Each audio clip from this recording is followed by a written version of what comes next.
আমাদের normally victim feel হয় অনেক বেশি। ফ্যামিলিকে আমরা কি বলি যখন ফিরে আসি, কিংবা ফোনেও যদি তারা উল্টাপাল্টা কিছু করে, যে তোমাদের জন্য এত কিছু করতেছি, এত কষ্ট করতেছি, আর তোমরা এমন করলে আমার সাথে, তাই না? তোমরা এমন করলে আমার সাথে, তোমরা আমার সাথে এমন কিভাবে করো? এটা আমরা তখন আর বলবো না, কারণ আমরা তো কিছু ফ্যামিলির জন্য করতেছি না, আমরা সব করতেছি শুধু আল্লাহর জন্য। এবং পুরো জিনিসটায় আমাদের ফ্যামিলির থেকে এক্সপেকটেশন যখন কমে যাবে, ফ্যামিলির কাছ থেকে আমরা যদি প্রত্যাশিত জিনিস না পাই, ব্যবহার না পাই, তাহলে আমরা অত কষ্ট পাবো না, আমাদের স্ট্রেসের লেভেল অনেক কমে আসবে। আমরা কষ্ট করে যাচ্ছি, সবাই স্পেশালি পরিবার এক্সপেক্ট করে যে বাইরে গিয়ে সে অনেক ভালো আছে, কারণ অনেক টাকা কামাচ্ছে। সো পরিবারের কাছ থেকে তখন অনেক বেশি প্রত্যাশা থাকে।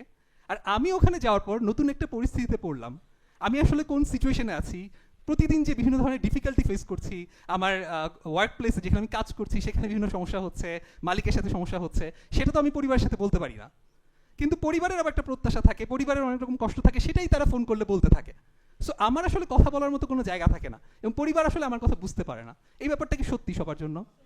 আসসালামু আলাইকুম, কেমন আছেন সবাই? আলহামদুলিল্লাহ ভালো আছি।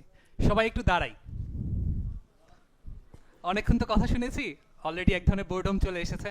আর আমাদের আসলে 30-35 মিনিট, নর্মালি বলা হয় 20 মিনিট, 20 মিনিটের পর থেকে আস্তে আস্তে মনোযোগ সরে যেতে থাকে। তো আমাদের এটা শুধু এখানে না, সব ধরনের কাজের ক্ষেত্রে সত্য। তো মাঝে মাঝে নিজেকে একটু গ্রাউন্ডিং করে নিলে, গ্রাউন্ডিং মানে কি জানেন? আমরা গ্রাউন্ডের উপর দাঁড়িয়ে আছি না, এই যে একটু শিকড়টা আবার ফেরালাম, কারো পা ইমব্যালেন্স ছিল, কারো ব্যালেন্স ছিল, অনেকভাবে বসেছিলাম, এই যে একটু দাঁড়ালাম, আবার আমাদের অ্যাওয়ারনেসটা ফিরে আসলো। তো আমরা কথা শুরু করার আগে তাই একটু অ্যাওয়ারনেস ফেরাবো, আর ফেরানোর জন্য আরেকটু ছোট কিছু কাজ করব। এবার আমরা বসবো, সবাই পা মাটির উপর রেখেই বসবো, কেউ ইমব্যালেন্সড রেখে বসবো না, পা ক্রস করে বসবো না, কিছু না, পায়ের মাটির উপর রেখে বসবো। এবার হাতগুলো, মোবাইলগুলো রেখে দিই, মোবাইলের তো আসলে মানসিক স্বাস্থ্য নেই, তো মোবাইলের মানসিক স্বাস্থ্য সুরক্ষার কোনো ব্যাপার নেই, মোবাইলগুলো রেখে দিলে সুবিধা হবে আপনাদের জন্য মনোযোগ দিতে। কারণ আমরা সবাই যখন রেকর্ড করি, মাথায় আর রেকর্ডিংটা হয় না। হাতগুলো একটু পায়ের উপর রাখবো, সবাই একটু চোখ বন্ধ করবো। সবাই চোখ বন্ধ করেছি? আচ্ছা, একটু স্পর্শ অনুভব করার চেষ্টা করেন তো, মানে কোথায় কোথায় আপনার শরীরে কি কি টাচ করছে। আপনার হাত আপনার জামায় টাচ করছে, পায়ে যাদের মোজা আছে পায়ের তলাটা মোজার সাথে টাচ করছে, পাটা আবার গ্রাউন্ডে মাটিতে মেঝেতে টাচ করছে। অনুভব করতে পারছেন স্পর্শগুলো? বাতাসের ফ্লো কি অনুভব করতে পারছেন? মুখে লাগছে, শরীরে লাগছে? সবাই চোখ বন্ধ রাখবো। আচ্ছা, এবার একটু সাউন্ডের দিকে খেয়াল করব। আমার কণ্ঠের সাউন্ড তো আছেই, আমি একটু চুপ করব, আপনারা শোনার চেষ্টা করবেন চারপাশে আর কোথায় কি সাউন্ড হচ্ছে। এসির একটা সাউন্ড আছে, এই রুমের ভেতর অনেক রকম সাউন্ড আছে, কিন্তু ক্যামেরার সাউন্ড হচ্ছে, শুনতে পাচ্ছেন? এই রুমের বাইরের কোনো সাউন্ড কি শুনতে পাচ্ছেন? বাইরে থেকে ভেসে আসা সাউন্ড, বাইরে বাচ্চারা খেলছে, শুনতে পাচ্ছেন? গাড়ির হর্ন শুনতে পাচ্ছেন? সব চোখ বন্ধ থাকবে। এবার একটা হাত, ডান হাত আমরা তলপেটে রাখবো সবাই, রেখে লম্বা করে দম নিব, যেন তলপেট ফুলে উঠে আমাদের হাতটা বাইরের দিকে চলে আসবে। দম মুখ দিয়েও ছাড়তে পারি, নাক দিয়েও ছাড়তে পারি। আবার তলপেটটা বাইরের দিকে আসবে।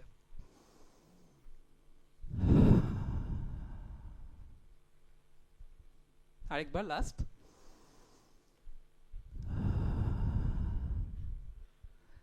ওকে, এবার একটু খেয়াল করুন তো কোনো ঘ্রাণ পাচ্ছেন কিনা। এই রুমের মধ্যে কিন্তু অনেক রকম ঘ্রাণ আছে, একটু কফি দিয়েছে, কফির ঘ্রাণ আছে, আশেপাশে যারা আছে তাদের পারফিউমের ঘ্রাণ আছে। ওকে, এবার আমরা সবাই চোখ খুলবো। কেমন লাগছে? আগের চেয়ে একটু প্রেজেন্ট মনে হচ্ছে, একটু স্থির মনে হচ্ছে। পুরোটা সময় আমরা পা ওভাবে রাখার চেষ্টা করব, কমফোর্টেবল লাগবে, শরীরটাকে ছেড়ে দিন। আমরা যত ইমব্যালেন্সড ওয়েতে বসি, তত আমাদের মনোযোগ কোনো একদিকে ডাইভার্টেড হয়ে থাকে। কিন্তু আমরা যদি বসতে শিখি, এই যে গ্রাউন্ডিং শেখালাম, এই যে প্রসেসটা আমরা শিখলাম, এই প্রসেসটা কেন ইম্পর্টেন্ট একটু পরেই বলবো। আমাদের এই মানসিক স্বাস্থ্য সুরক্ষার জন্য এটা ইম্পর্টেন্ট। আমরা শুরুতে এই জিনিসটা শিখে নিলাম, প্র্যাকটিসও করে ফেললাম, একটু পর আমরা বুঝবো এটা আমাদের কেন দরকার, এবং আমরা যখন দেশের বাইরে যাব তখন এটা কিভাবে কাজে লাগাবো ইনশাল্লাহ। তাহলে আমরা শুরু করি। আমার কাছে যে টপিক দেওয়া হয়েছে সেই টপিকের নাম হচ্ছে প্রবাস জীবনে মানসিক স্বাস্থ্য সুরক্ষা। সুরক্ষা কেন বলা হলো? মানে সুরক্ষা কখন দরকার হয়, প্রোটেকশন কখন দরকার হয়? যখন আমরা আক্রমণের মধ্যে থাকি, তাই না?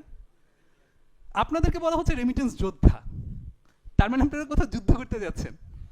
এবং সেখানে আপনি অনেক রকম আক্রমণের সম্মুখীন হবেন, এটাও আমরা ধরে নিচ্ছি। এবং ধরে নেওয়ার ফলে এরকম সুরক্ষা টাইপের কিছু আমরা তৈরি করতে চাচ্ছি, প্রোটেকশন ক্রিয়েট করতে চাচ্ছি, তাই না? কিন্তু আপনারা কি কখনো খেয়াল করেছেন বা বলতে পারবেন ঠিক কখন কখন আসলে আমাদের যে মানসিক স্বাস্থ্য বা আমাদের মন, সেটা কোনো আক্রমণের শিকার হয়, কোনো আঘাতের শিকার হয়? মানে আমার প্রশ্নটাই ছিল এটা যে সুরক্ষা কেন লাগবে, কে আঘাত করছে, আদৌ কি কেউ আঘাত করছে কিনা, এটা আমাদের বোঝা দরকার। এটা যদি আমরা বুঝতে পারি, আঘাতের ধরনটা যখন বুঝবো, তখন আমরা সেই আঘাত থেকে প্রোটেকশনটা বুঝতে পারবো। দেখুন, এই পরিস্থিতিগুলো আপনাদের কাছে পরিচিত মনে হয় কিনা বলবেন। হয় আপনি নিজে ফেস করেছেন যারা অলরেডি বাইরে গিয়েছেন, কিংবা আপনাদের পরিচিত যারা আছে তারা ফেস করেছে কিনা। একটু একটা একটা করে আমি প্রত্যেকটা বলবো, আপনারা একটু বলবেন হাত তুলে, মানে জাস্ট হাত তুললেই চলবে যে হ্যাঁ এটার সাথে আমি পরিচিত। প্রথমটা, বিচ্ছেদের কষ্ট। আত্মীয়জনের সাথে যে দূরত্ব তৈরি হচ্ছে দূরে যাওয়ার কারণে, সেই কষ্টটার যে মুখোমুখি আমাদের হতে হয়, এটা নিয়ে কি কারো কোনো সন্দেহ আছে? এটার সাথে সবাই পরিচিত না? সবাই পরিচিত। ওকে। অনিশ্চয়তার অজানার শঙ্কা, মানে আমি যে একটা নতুন জায়গায় যাচ্ছি, কি হবে এক্স্যাক্টলি, অনেক কিছু তো জানি কিন্তু অনেক কিছু জানাও নেই, অনিশ্চয়তা থাকছে, অজানা থাকছে, এবং সেটা যে একটা শঙ্কা কাজ করে যাওয়ার আগে, সেটার মুখোমুখি হয়েছেন না সবাই? সবাই হয়েছেন। ওকে। প্রত্যাশা পূরণ না হয়, এটা বলতে কি বোঝাচ্ছি? যাওয়ার আগে অনেক রকম এক্সপেকটেশন থাকে, এরকম বাসা দিবে, এখানে গিয়ে থাকবো, কাজটা এরকম হবে। গিয়ে মোস্ট অফ দ্য কেসে যেটা হয়, যা আশা করে গিয়েছি সেটা হয় না, তার চেয়ে খারাপ কিছুই হয়। কারা কারা প্রত্যাশা পূরণ হয়নি বলে মন খারাপ হয়েছে গিয়ে? ওকে। দেন অপমান আর পরাধীনতা, এই জিনিসটা খুব সিগনিফিকেন্ট। মানে যারা বাইরে গিয়েছি বা যাচ্ছি, শুধু তারা সেটা বুঝতে পারি। স্পেশালি মিডল ইস্টে যারা যাচ্ছে, সৌদি আরবে, বাহরাইনে, ওমানে। সৌদি আরবে যেমন হচ্ছে কাফালা সিস্টেম, ওই কফিল যিনি, সে কাইন্ড অফ হচ্ছে আমার প্রভুর মতো হয়ে যাচ্ছে, তার মন খুশি সব কিছু আমার খেয়াল রাখতে হচ্ছে। ইউরোপে যখন যাচ্ছি, ইউরোপিয়ানরা আমাকে মানে একটু উনো মানুষ হিসেবেই গণ্য করে, আমরা একটু নিচের লেভেলের, যেন আমাদের গায়ের রংটা কালো, আমরা তো ওদের মতো তো স্মার্ট না, ওদের মতো গাড়ি নাই, সব কিছুতে সব জায়গায় একটা ফিলিং কি হয় যে একটা অপমানের অনুভূতি, আমি যেন ওদের চেয়ে একটু পিছিয়ে, ওদের সাথে মিশতে পারছি না। এই অনুভূতিটা সবসময় কাজ করে না যাওয়ার পর? এটার সাথে কারা পরিচিত? বেশিরভাগ মানুষ পরিচিত। এইটা আরেকটা মোস্ট সিগনিফিকেন্ট জিনিস। আমি এত কষ্ট করে গেলাম, যাওয়ার পর আমার প্রত্যাশা মিট হলো না, এবং আমার তখন মাঝে মাঝেই খারাপ লাগছে এবং মনে হচ্ছে সব ছেড়ে ছুড়ে চলে আসি। কিন্তু বেশিরভাগ মানুষ দেখা যাচ্ছে আমাদের দেশে ঋণ নিয়ে তারপর আমাদের যেতে হয়, বিশাল একটা অ্যামাউন্ট লাগে, বাসার মানুষজন সেটা ইনভেস্ট করে আমাদের পেছনে, এবং ওখানে গিয়ে আমি যখন বারবার ফেরত আসতে চাচ্ছি, তখন আমার মনে হচ্ছে এই ঋণের দড়িতে তো আমি বাধা পড়ে আছি। আমি যদি ফেরত যাই, আমাকে তো সবাই ব্যর্থ বলবে, আর এই টাকার লোন আমি কিভাবে শোধ করবো? এইটার সাথেও তো আপনার পরিচিত, তাই না? কতজন পরিচিত এইটার সাথে? কত পার্সেন্ট মানুষ পরিচিত? অধিকাংশ মানুষ পরিচিত। ওকে। এইটা আরেকটা ইম্পর্টেন্ট জিনিস। আমরা কষ্ট করে যাচ্ছি, সবাই স্পেশালি পরিবার এক্সপেক্ট করে যে বাইরে গিয়ে সে অনেক ভালো আছে, কারণ অনেক টাকা কামাচ্ছে। সো পরিবারের কাছ থেকে তখন অনেক বেশি প্রত্যাশা থাকে। আর আমি ওখানে যাওয়ার পর নতুন একটা পরিস্থিতিতে পড়লাম, আমি আসলে কোন সিচুয়েশনে আছি, প্রতিদিন যে বিভিন্ন ধরনের ডিফিকাল্টি ফেস করছি, আমার ওয়ার্ক প্লেসে যেখানে আমি কাজ করছি সেখানে বিভিন্ন সমস্যা হচ্ছে, মালিকের সাথে সমস্যা হচ্ছে, সেটা তো আমি পরিবারের সাথে বলতে পারি না। কিন্তু পরিবারের আবার একটা প্রত্যাশা থাকে, পরিবারের অনেক রকম কষ্ট থাকে, সেটাই তারা ফোন করলে বলতে থাকে। সো আমার আসলে কথা বলার মতো কোনো জায়গা থাকে না, এবং পরিবার আসলে আমার কথা বুঝতে পারে না। এই ব্যাপারটা কি সত্যি সবার জন্য? খুবই সত্যি। কায়িক পরিশ্রম, মানে ফিজিক্যাল পরিশ্রম করতে হয় অনেক বেশি, এবং দিন শেষে প্রচণ্ড ক্লান্ত লাগে। দেশে যদি থাকতাম, মা, ওয়াইফ, কেউ না কেউ হয়তো খাবার দিত, একটু যত্ন করতো, নিজের যত্ন করতাম, কিন্তু সেখানে এই যত্ন করার মন মানসিকতাটাই কাজ করে না, এবং ওই ক্লান্তির কারণে সব কিছুই খারাপ লাগে, কিছুই করতে ইচ্ছা করে না। তখন এসে সর্বোচ্চ ফেসবুকটা ইনস্টল করতে বা ফোনটা একটু ইউজ করতে ভালো লাগে, তাই না? অ্যান্ড ফাইনালি কথা বলার মতো কেউ না থাকা, তীব্র একাকিত্ব। ওখানে অনেক রকম মানুষ আছে, কিন্তু বেশিরভাগ ক্ষেত্রে যেটা হয়, তারা কেউ আসলে কথা বলার মতো না, মনে হবে আপনার কথা কেউ বুঝতেছে না। এটাও সত্যি না সবার জন্য? আর পরিবার নিয়ে দুশ্চিন্তা এবং সন্দেহ আরেকটা ইম্পর্টেন্ট পার্ট। এটা আমি আসলে এই সেশনটা নেওয়ার আগে বেশ কিছু এরকম যারা বাইরে কাজ করছে তাদের সাথে কথা বলার চেষ্টা করেছি, তাদের কাছ থেকে খোঁজ নেওয়ার চেষ্টা করেছি। এই পয়েন্টটা বারবার উঠে এসেছে। যারা বিবাহিত তারা অনেক সময় বলেছেন যে একটা সন্দেহ, একটা দুশ্চিন্তা কাজ করে ফ্যামিলি নিয়ে, ছেলেমেয়েরা কি করছে, ওয়াইফ কি করছে, সব কিছু নিয়ে একটা দুশ্চিন্তা কাজ করে। এই দুশ্চিন্তাও কিন্তু আবার কারোর সাথে শেয়ার করা যায় না। এই ব্যাপারটাও সত্যি না? এবং আপনি এবং আপনার আশেপাশে যারা আছেন, যাদের সাথে আপনারা থাকেন, সবার ক্ষেত্রে এই ব্যাপারগুলো সত্যি না? ইম্পর্টেন্ট ব্যাপার হচ্ছে এই প্রত্যেকটা জিনিস কিন্তু আপনার মনের জন্য এক একটা আঘাত। শরীরের উপর আঘাত যখন আসে, তখন আমরা কিন্তু একটা হাত কেটে গেলে কি করি, একটা ব্যান্ডেজ লাগাই যেন ইনফেকশন না হয়। কিন্তু এরকম একটা আঘাত আসলো, এই যে প্রথম যেদিন যাচ্ছেন, খারাপ লাগলো, মন খারাপ লাগলো, কিন্তু আপনি কিন্তু ওখানে কোনো ব্যান্ডেজ দেন নাই, বরং ওই খারাপ লাগাটাকে লালন করছেন। আপনার এই প্রত্যেকটা আঘাত যখন আসছে, মনের কিন্তু আর টেক কেয়ার করা হয় না, মনকে নিয়ে আমরা কোনো ডাক্তারের কাছেও যাই না, নিজের যে টেক কেয়ার করার মতো ছিল সেটাও আমরা করি না। ফলশ্রুতিতে কি হয়, আস্তে আস্তে এটা এই যে ফার্স্ট এইড বলে কোনটা, যে কোথাও কেটে গেলে সাথে সাথে সেখানে একটা ব্যান্ডেজ লাগানো বা ক্লিন করে দাও স্যাভলন দিয়ে, তাই না? কিন্তু আমাদের মনের ক্ষতগুলোকে আমরা কখনো ক্লিন করার সময় পাই না, সুযোগ পাই না। ফলে যেটা ঘটে, হতাশা দুশ্চিন্তা কন্টিনিউয়াসলি চলতে থাকে, কোনো কিছুই ভালো না লাগার একটা অনুভূতি কাজ করে ওখানে, অনিশ্চয়তা দুশ্চিন্তা কাজ করে, নেতিবাচক কাজ। এই যে একটু আগে আমাদের আশরাফ ভাই যেটা বলে গেলেন, এই যে এক একটা কাজ আমরা করে বসি, এর আগে সাইফুল্লাহ ভাই বললেন, কেউ জুয়া খেলছে, কেউ গাঁজা খাচ্ছে, কেউ খারাপ কোথাও যাচ্ছে, খারাপ মানুষের সাথে মিশছে, মদ খাচ্ছে, এগুলোর পেছনে কারণটা কি? এই একই প্রলোভন যদি বাংলাদেশে থাকতে হতো তাহলে হয়তো আপনি এভাবে ডুবে যেতেন না, আপনার একটা প্রোটেকশন থাকতো, আপনার ফ্রেন্ডরা থাকতো, আরও অনেক কিছু থাকতো। কিন্তু ওখানে যখন আমরা এরকম মানসিক চাপে কাজ করি, চাপে থাকি, তখন সেটা থেকে রিলিফ পাওয়ার জন্য আমরা এরকম খারাপ কাজের সাথে ডুবে যাই, এবং সেটার জন্য আমরা নিজেকে দোষও দিতে পারবো না। কিন্তু কন্ট্রোল আমাদের থাকার কথা, এটা সত্য কথা, কিন্তু সবসময় কন্ট্রোল থাকে না, কারণ ওই চাপ থেকে আমাদের রিলিজ পাওয়া দরকার। ওই রিলিফ পাওয়ার জন্য এই জিনিসগুলো আমাদেরকে তখন হেল্প করে। পরিবারের সাথে দূরত্ব তৈরি হয় আস্তে আস্তে, কিংবা অতিরিক্ত প্রতিক্রিয়া দেখাই, রেগে উঠি কথায় কথায়, ফোনেও দেখা যাচ্ছে সে যেহেতু আমার কথা শুনতে চাচ্ছে না, আমিও তার কথা শুনতে চাই না, এবং তাদের সাথে আস্তে আস্তে সম্পর্কের দূরত্ব তৈরি হয়, সেটা আরও দুশ্চিন্তা তৈরি করে। এই সব কিছু মিলিয়ে আমাদের আরও ফিল হতে থাকে যে পুরো লাইফের উপর আস্তে আস্তে নিয়ন্ত্রণ হারিয়ে যাচ্ছে, একটা অসহায়ত্বের অনুভূতি আরও পেয়ে বসতে থাকে, একদম মানে ঘিরে ধরতে থাকে আমাদেরকে। সেটা থেকে তাহলে আমরা বাঁচবো কিভাবে? আমরা যদি প্রবলেমটা ক্লিয়ারলি বুঝি, এখন আমাদের টার্গেট হচ্ছে এই অ্যাটাকগুলো থেকে আমি নিজেকে কিভাবে রক্ষা করব। সেকেন্ডলি হচ্ছে আমাদের চারপাশে যারা আছে তাদের কিন্তু ওখানে কোনো সার্ভিস নেই, কোনো ধরনের হেল্প নেই। সো আমি নিজেই এক একজন এজেন্ট হয়ে যাব, আমার নিজেরই এমন সব ক্যাপাসিটি আমি বিল্ড করবো, যে ক্যাপাসিটি দিয়ে আমার পাশের যে মানুষটা আছে, আমার সাথে যে মানুষটা থাকে, তাকে এই সমস্যাগুলোতে আমি তাকে হেল্প করব। এবং সেটা করার জন্য প্রথমত আমাদের যেটা শিখতে হবে সেটা হচ্ছে আমাদের হাতের গ্লাসটা নামিয়ে রাখা শিখতে হবে। এটা কেন বলছি, ধরুন আপনার হাতে যদি আমি এক গ্লাস পানি দিই, পানি দিয়ে বলে এই গ্লাসে কতটুকু পানি আছে, ওজন কতটুকু, আপনি বলবেন 250 মিলিগ্রাম হয়তো বা, তাই না? কিন্তু আমি যদি বলি গ্লাসটা একটু ধরে রাখেন, আপনি ধরে রাখবেন, আমি বলছি নামাবে না 10 মিনিট, 15 মিনিট, 20 মিনিট, আস্তে আস্তে পানির গ্লাসটা কিন্তু আর 250 মিলিগ্রাম থাকবে না, ওজন বাড়তে থাকবে, 5 কেজি, 10 কেজি, 20 কেজি হতে থাকবে। অ্যান্ড ফাইনালি একটা সময় কি আপনি ওটা ওজনটা নিতেই পারবেন না, আপনার হাত হয়তো আহত হয়ে যাবে, ইনজুরি হয়ে যাবে। সো এই যে ছোটো ছোটো এক একটা আঘাতগুলো ওই পানির গ্লাসের মতো, রাইট অ্যাট দ্যাট মোমেন্ট আপনি যদি সেটা নামিয়ে না রাখেন, ওটা ক্যারি করতে থাকেন, এবং একই সাথে এরকম অনেক ওজন ক্যারি করতে থাকেন, দিন শেষে আপনার শরীর শুধু ভারী হতে থাকবে, মন ভারী হতে থাকবে, আরও আহত হতে থাকবেন আপনি, এবং একটা সময় গিয়ে এটা আর ক্যারি করার অবস্থা থাকবে না, তখনই আসলে ওই ক্ষতগুলো ক্যান্সারে রূপান্তরিত হয়। আমি আসলে মোট 7টা জিনিস শুরুতে শেয়ার করতে চাই। মানে আপনি যেই মোমেন্টে, ধরেন আপনি ফ্লাই করছেন, তখন আপনার মধ্যে অ্যাংজাইটি কাজ করছে, আপনি যেই মুহূর্তে চিন্তা করছেন বাসার ওই দুশ্চিন্তাগুলো নিয়ে, তখন আপনার মধ্যে অ্যাংজাইটি কাজ করছে, এরকম প্রত্যেকটা মোমেন্টে করার মতো মোট 7টা আইডিয়া আপনাদের সাথে আমি শেয়ার করতে চাই, যে 7টা আইডিয়া ইমিডিয়েটলি আপনি যদি কাজে লাগান, ইমিডিয়েটলি ওই গ্লাসটা নামিয়ে রাখার এবং নিজেকেও যে রিল্যাক্স করার, ওইটা আপনি করতে পারবেন। 1 নম্বর আইডিয়াটা হচ্ছে রাইট অ্যাট দ্যাট মোমেন্ট, যখন আপনার খারাপ লাগছে, খুব খারাপ লাগাটাকে লালন না করে আপনি কোনো না কোনো কাজ দিবেন মনকে, যে কোনো টাইপের কাজ। যেমন একটা হতে পারে আপনি এইভাবে ব্রিদিং করতে পারেন, আপনি কোনো একটা এক্সারসাইজ করতে পারেন, যেমন আপনি পুশ আপ দিতে পারেন কয়েকটা। যদি বাসায় খারাপ লাগে, রাতের বেলা নর্মালি একা হলেই তো খারাপ লাগে, যখন আপনি কাজ করেন তখন তো খারাপ লাগে না। ওই খারাপ লাগাটা নিয়ে চিন্তা না করে খারাপ লাগাটা থেকে নিজেকে একটু ডিসকানেক্ট করতে হবে, ডিসকানেক্ট করার জন্য আপনার নিজেকে কোনো একটা কাজ দিতে হবে। সো এটাকে আমরা বলতেছি অ্যাক্টিভিটি। দেন আপনি আরেকটা মজার কাজ করতে পারেন, যেটা করলে স্ট্রেস ইমিডিয়েটলি রিলিফড হয়ে যায়, সেটা হচ্ছে কন্ট্রিবিউট করা, অন্য কাউকে কিছু দেয়া। হতে পারে আপনি আপনার যে রুমে যেখানে থাকেন, যাদের সাথে থাকেন, তাদেরকে কাউকে কোনো একটু হেল্প করলেন, আপনি খুঁজে বের করলেন কার কি দরকার, কোনো একটা কিছু ক্লিন করা দরকার, কাউকে কিছু একটা দেয়া দরকার, মুহূর্তে আপনি যদি গিয়ে তাকে সেই হেল্পটা করেন, সাথে সাথে আপনার স্ট্রেস রিলিফ হয়ে যাবে। আরেকটা জিনিস করতে পারেন, আসুনা ফাউন্ডেশন হোক, যে কোনো কিছুর থ্রুতে, বাংলাদেশে হোক, ওখানে হোক, কাউকে একটু সাদাকা করেন, 1 টাকা হোক, 2 টাকা হোক, 5 টাকা হোক, সাদাকা করেন। সাদাকা করার সাথে সাথে স্ট্রেস রিলিফ হয়ে যায়, এটা একদম প্রুভেন। আমি সাইন্টিফিক প্রুফগুলো বলছি না এখানে, রিসার্চগুলো বলছি না, কিন্তু এটা ইমিডিয়েটলি কাজে লাগে, আপনারা ট্রাই করলেই বুঝতে পারবেন। আরেকটা জিনিস হচ্ছে কম্প্যারিজন।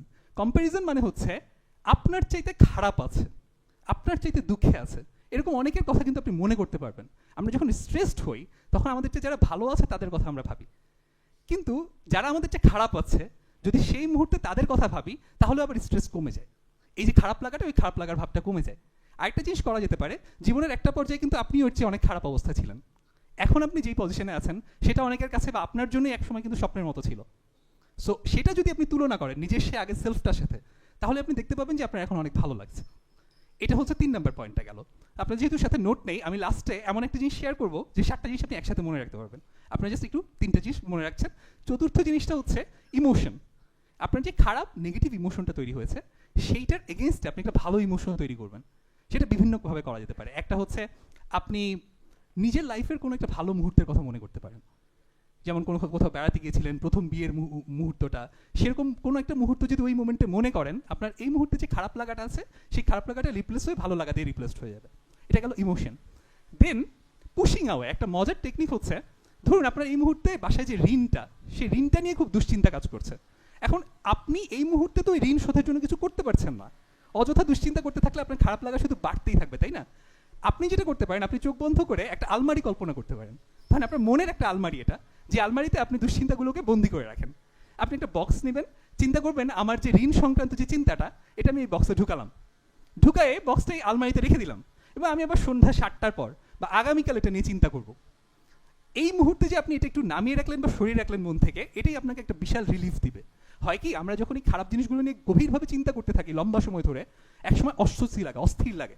সেই অস্থিরতা থেকে আমরা কি করি, আমরা তখন একটু ফোন ইউজ করি, হয়তো একটু যে নেশা করছে তার সাথে যাই, ওরকম কিছু করে রিলিফ দেওয়ার ট্রাই করি। তার বদলে আমরা এরকম পজিটিভ কিছু রিলিফ দেওয়ার সিস্টেম শিখে নিচ্ছি।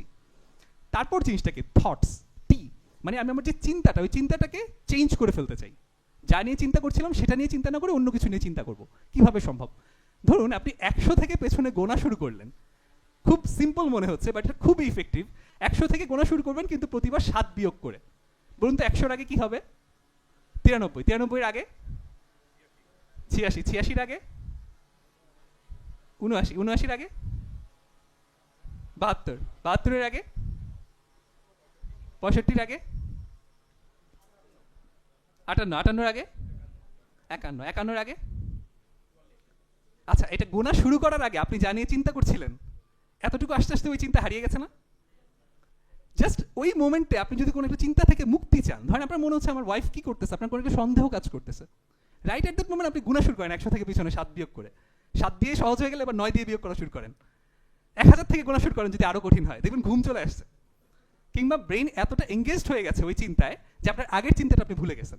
এরকম আরো মজার মজার টেকনিক আছে, যেমন এই যে আমরা শুরুতে যে গ্রাউন্ডিংটা করলাম না, আমরা কি করবো, চোখ বন্ধ করবো, এই যে হাত দিলাম, আমি পেটকে অনুভব করছি। আমরা যখন স্ট্রেস থাকে, আপনি খেয়াল করলে দেখবেন আমরা শুধু বুক দিয়ে শ্বাস নেই, খুব শ্যালো ব্রিদিং করি, মানে বুকটা ফুলছে, পেটে পর্যন্ত শ্বাস যাচ্ছে না, মানে লাংসের নিচের দিকে আর ফুলছে না। কিন্তু এই যে হাত রেখে আপনি ক্লিয়ারলি মনে করে করে দম নিচ্ছেন, এটাই আপনাকে অনেক শান্ত করে দিবে। তারপর আপনি চোখ বন্ধ করে চিন্তা করেন যে আপনি কী কী সাউন্ড শুনতে পাচ্ছেন, আপনার কান ইনভলভড হলো, আপনি টাচগুলো অনুভব করেন, কী কী জিনিস আপনি স্পর্শ করছেন, আপনার শরীর ইনভলভড হলো। আস্তে আস্তে ওই চিন্তা থেকে আপনার শরীরটা, মনটা দূরে সরে আসবে। এটা খুব পাওয়ারফুল টেকনিক। এবং এটাটা একটু অ্যাডভান্সড একটা জিনিস আছে, সেটা হচ্ছে সেন্সেশন।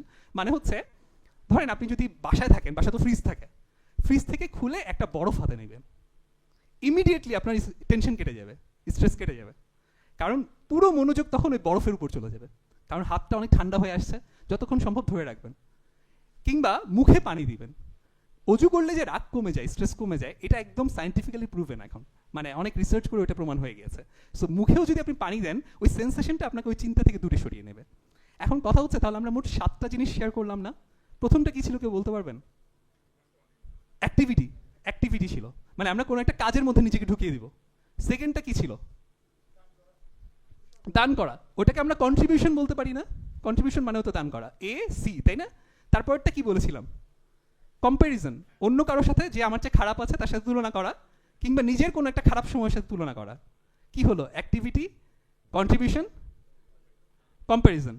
তারপর কি বলেছি? ইমোশন চেঞ্জ করে ফেলা, ভালো কিছু একটা চিন্তা করা, ভালো একটা স্মৃতি চিন্তা করা। তাহলে হলো ই, তাই না? এ সি সি ই হলো। দেন পি, পি মানে কি? ধাক্কা দিয়ে, ওই যে আমি বক্সে করে ধাক্কা দিয়ে ওটাকে আলমারিতে ঢুকিয়ে রেখেছি ওই চিন্তাটাকে, এটাকে আমি পুশিং আওয়ে বলতেছি, পুশ করে সরিয়ে রাখছি। তো আরেকটা হলো পি। দেন আমি বলেছি থট, আমার থট চেঞ্জ করে ফেলবো, অর্থাৎ আমি কিছু একটা গুনবো, গুনে আমার চিন্তাটাকে অন্যদিকে ঘুরিয়ে ফেলবো, এটাকে বললাম টি। আমি প্রথম অক্ষরগুলো শুধু নিচ্ছি, দেখেন শেষে কি হয়।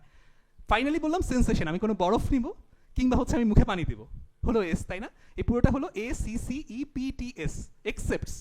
মানে আমি আমার ওই স্ট্রেসটাকে ওই মুহূর্তে একসেপ্ট করে নিচ্ছি গ্রেসফুলি, খুব শান্তির সাথে, প্রশান্তির সাথে আমি ওই স্ট্রেসটাকে গ্রহণ করে নেওয়ার কয়েকটা টেকনিক জেনে নিলাম।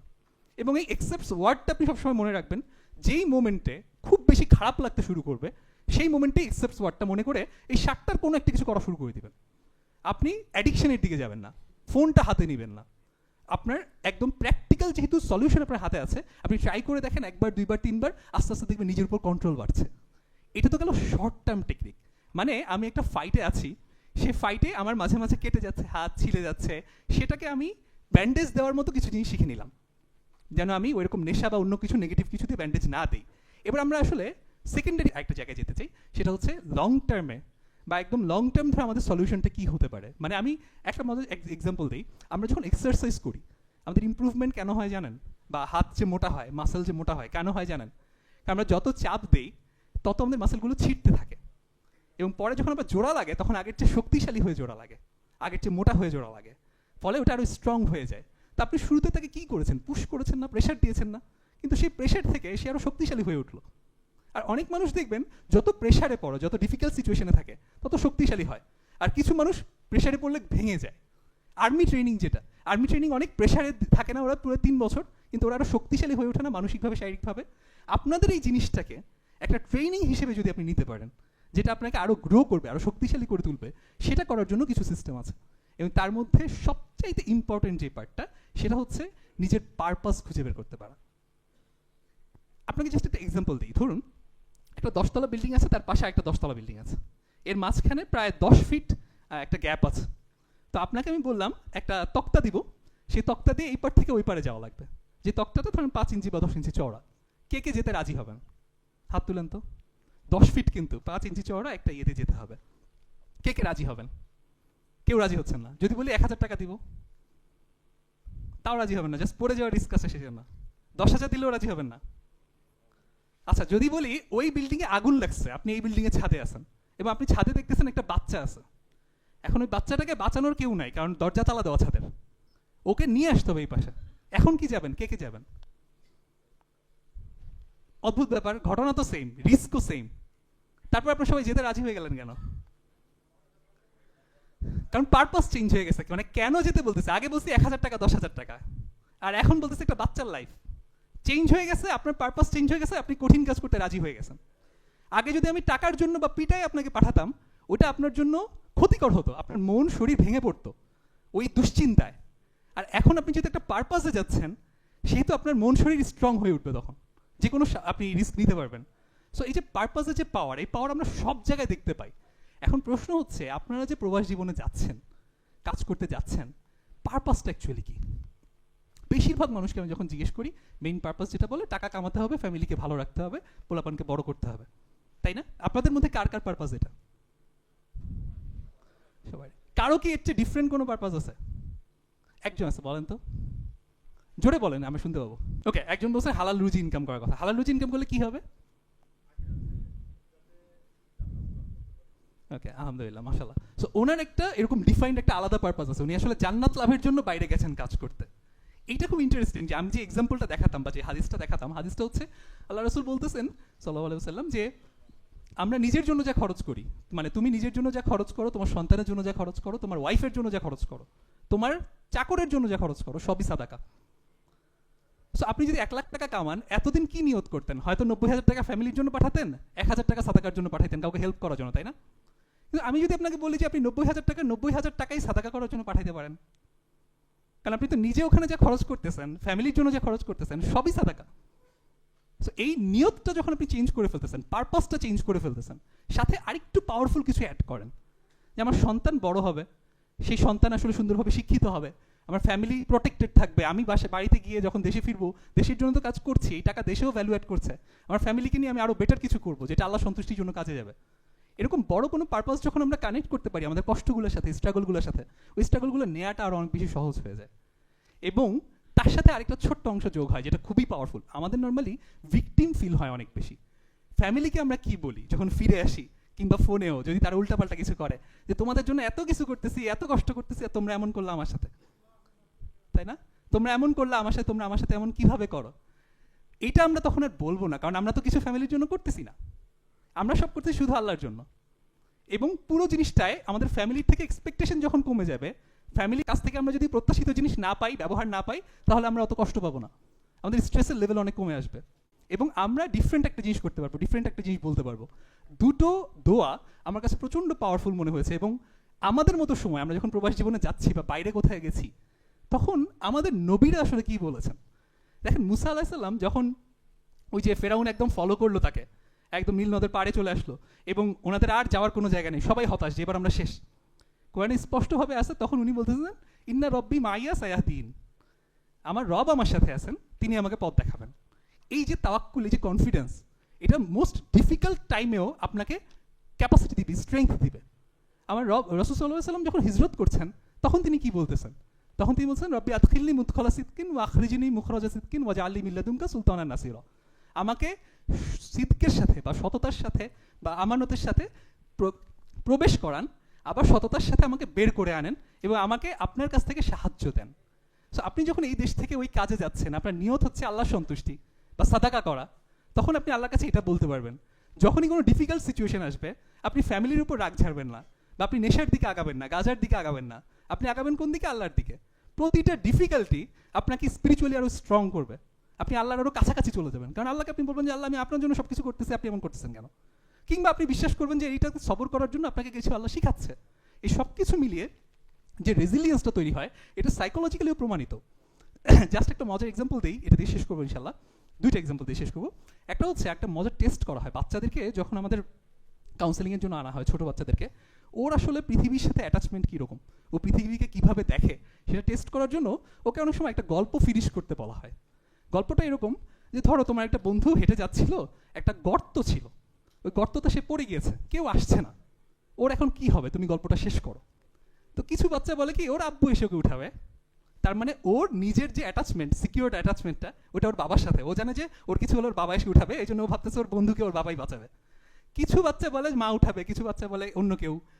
কিছু বাচ্চা আছে যারা হচ্ছে ধরেন বাবা মা প্রচুর ঝগড়াঝাটি করে, ফলে ওদের সিকিউরড কোনো অ্যাটাচমেন্ট নেই, ওরা মনে করে যে বাবা মা হয়তো আমাকে কেয়ার করে না। তাদের মধ্যে কেউ কেউ বলে আমাকে কেউ উঠাবে না, বা ওই বাচ্চাকে কেউ উঠাবে না, বাচ্চাটা মারা যাবে। কিংবা বলে যে অন্য কিছু একটা, যে কোনো কিছু একটা বলে। আর কিছু বাচ্চা আছে এর পরেও বলে যে ও কিন্তু আল্লাহ দেখবে বা আল্লাহ বাঁচাবে। তো সাইকোলজিতে নর্মালি ধরা হয় যে এই বাচ্চাগুলোর এই যে হায়ার লেভেলের কারোর সাথে একটা কানেকশন আছে এবং একটা বিশ্বাস আছে, সেই বিশ্বাসের কারণে এই বাচ্চাগুলোর কোপিং স্ট্র্যাটেজি বা নিজেকে সবচেয়ে কঠিন সময়েও টিকিয়ে রাখার স্ট্র্যাটেজি অনেক স্ট্রং। সো এই বাচ্চাগুলো খুব ভালো পারে, এবং বাবা মা ঝগড়া করুক যাই করুক না কেন, ওর যদি আল্লাহর সাথে একটা কানেকশন থাকে, ও ভালো মতো ওটাকে পার করে যেতে পারে। সো আমাদের ক্ষেত্রে এটা পুরোপুরি সত্য। অ্যান্ড লাস্ট আরেকটা এক্সাম্পল, জাস্ট এটা দিয়ে আমি আমার কথা শেষ করবো ইনশাল্লাহ। সেটা হচ্ছে একটা জাস্ট গল্প, 1990 সালের একটা গল্প। ওই 90 সালের একটা গল্প, ওইটা হচ্ছে আপনারা মাইক টাইসনের নাম শুনেছেন কেউ? বক্সার। মোহাম্মদ আলীর নাম তো সবাই শুনেছেন। মোহাম্মদ আলী, মাইক টাইসন একটু সমসাময়িকই বলা চলে, বাট দুজনেই খুব ফেমাস তখনকার সময়, একদম হেভিওয়েট চ্যাম্পিয়ন যারা। ওই মাইক টাইসনের সাথে বাস্টার ডগলাস নামে, এর নাম আপনারা কেউ শুনেন নাই শিওর, তার সাথে একটা যুদ্ধ ছিল, একটা ফাইট ছিল আর কি, এবং একদম খুব টপ লেভেল ইন্টারন্যাশনাল একটা ফাইট।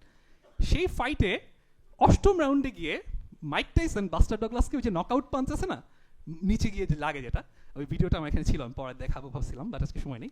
নকআউট পাঞ্চ করে বাস্টার ডগলাসকে হচ্ছে নকআউট করে দেন, মানে সে পুরো অজ্ঞান হয়ে যায়।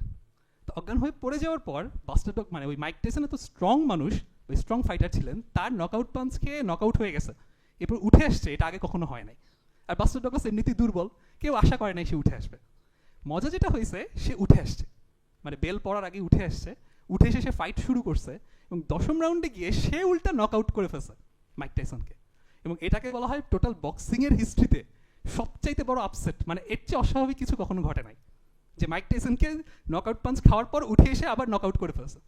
এবং এটা করার পর বাস্টার ডগলাস যখন বের হচ্ছে, তখন সাংবাদিকরা জিজ্ঞেস করছে তুমি এটা কীভাবে করলা। ও তখন কাঁদতেছিল এবং ও বলতেছিল এই ফাইটটা যেদিন ঠিক হয়, তখন থেকে আমার মা সবাইকে বলে বেড়াচ্ছে যে আমার ছেলে মাইক টাইসনের সাথে জিতবে, এবং এই ফাইটটা যেদিন হয় তার 2 দিন আগে আমার মা মারা গেছে। এখন এই ফাইটটা তার জন্য জাস্ট ফাইট ছিল না, এটা হচ্ছে তার মায়ের কথাকে সত্যি করার জন্য ফাইট করতেছিল। সে অজ্ঞান হয়ে যাওয়ার মুমেন্টেও তার মনে হচ্ছিল যে মায়ের কথা তো সত্যি করতে হবে। তো স্ট্রং একটা পারপাস থাকার কারণে এত কঠিন আঘাত পাওয়ার পরেও সে উঠে আসছে কিন্তু, এবং সে গ্রো করছে। সো আপনাদের ক্ষেত্রেও আপনারা যদি পারপাসটা প্রপারলি সেট করতে পারেন, নিজের জন্য ডিফাইন করতে পারেন যে আমি আসলে ঠিক এই কারণে যাচ্ছি, নট যে সম্মানের জন্য, বড়লোকি করার জন্য, বাড়িতে এসে গ্রামে একটা দালান কোঠা বানাবো সেজন্য, এরকম কিচ্ছু না, বরঞ্চ আমি আল্লাহ সন্তুষ্টির জন্য যাচ্ছি, আমার পরিবারকে আল্লাহর পথে রাখবো, আমি নিজে জান্নাতে যাব, পরিবারকে নিয়ে যাব, সেই কারণে যাচ্ছি। এরকম একটা পারপাস যদি আপনার মাথায় থাকে, তাহলে আপনার জন্য ডেফিনেটলি এরকম যত ডিফিকাল্টি আছে সেগুলো ফেস করা ইজি হবে ইনশাল্লাহ। তো আমি ফাইনালি জাস্ট 2টো কাজ দিয়ে যাবো ইনশাল্লাহ, যে কাজগুলো আপনারা নিজেরা করবেন ইনশাল্লাহ। ও এটা কি অটোমেটিক্যালি হচ্ছে? এটা অফ করে দিতে পারেন। 2টো কাজ, জাস্ট 2টো অ্যাসাইনমেন্ট। 1 নম্বর হচ্ছে আপনারা বাসায় গিয়ে ডেফিনেটলি কাগজে কলমে লিখবেন যে আমি এই পারপাসে, ঠিক এই কারণে প্রবাস জীবনযাপন করতে যাচ্ছি এবং এটাই আমার টার্গেট, এটা আমার পারপাস, এটা আমার নিয়ত। এই নিয়তটা ডিফাইন করে ফেলবেন। বেশিরভাগ মানুষের নিয়ত ডিফাইন থাকে না। 2 হচ্ছে একসেপ্টস, এই কথাটা মনে রাখবেন, ACCEPTS। যদি কারো মনে না থাকে, আমার ইউটিউব চ্যানেল আছে একটা, আমি ভাইদেরকে দিয়ে দিব, ওখানেও খুব ডিটেইলে এটা নিয়ে ভিডিও বানানো আছে।